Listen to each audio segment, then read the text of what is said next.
But then there's been great experiences at other places, like we were in Mexico and there was a gentleman with no outer ear, and we had to get a headband and fashion a hearing aid in a way to hold it to his head, and he just cried.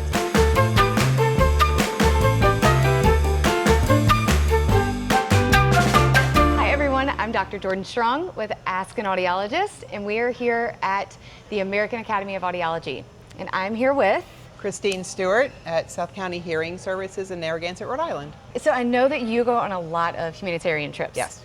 Tell us, what was your favorite? Where have you been? Give us a little rundown of that. Oh my gosh, there's so many that tie for first place for favorite. Oh, so yeah. my favorite location to go to is Zambia because they have such a need.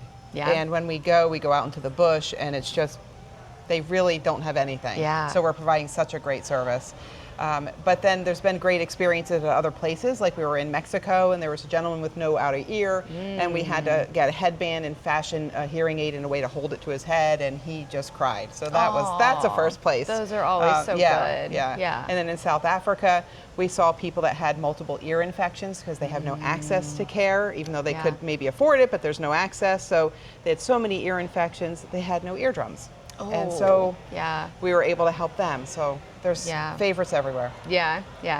And I think that I've heard your favorite thing to do in the office is wax removal. Well, my favorite thing to do in the office, but also on the humanitarian trips. I typically am on the wax removal team. Yeah. It's my favorite thing too. It's if I really could do that all day long, that's all I would do. Yeah, you get your headset on and you get in there and clean. I love it. Yeah, there's that little satisfaction to it. There is, and when you're on the trips and you meet people in all different cultures, you start seeing different types of wax, which is really interesting. Yeah, tell us about that. Sometimes it's a drier, harder wax, and everybody has dry, hard wax. And other places, it's really, like in Zambia, it's typically is more sticky. Oh, yeah. So I don't know if it has maybe to do if they swim in the ocean, because South Africa is the more drier. I don't know. I haven't thought about that. Yeah, right? Yeah. It's interesting. And then in Mexico, we saw a ton, this is an earwax, but we saw a ton of fungus. Oh. And so we were able to get them treatment, but it was nowhere else did we see so much fungus.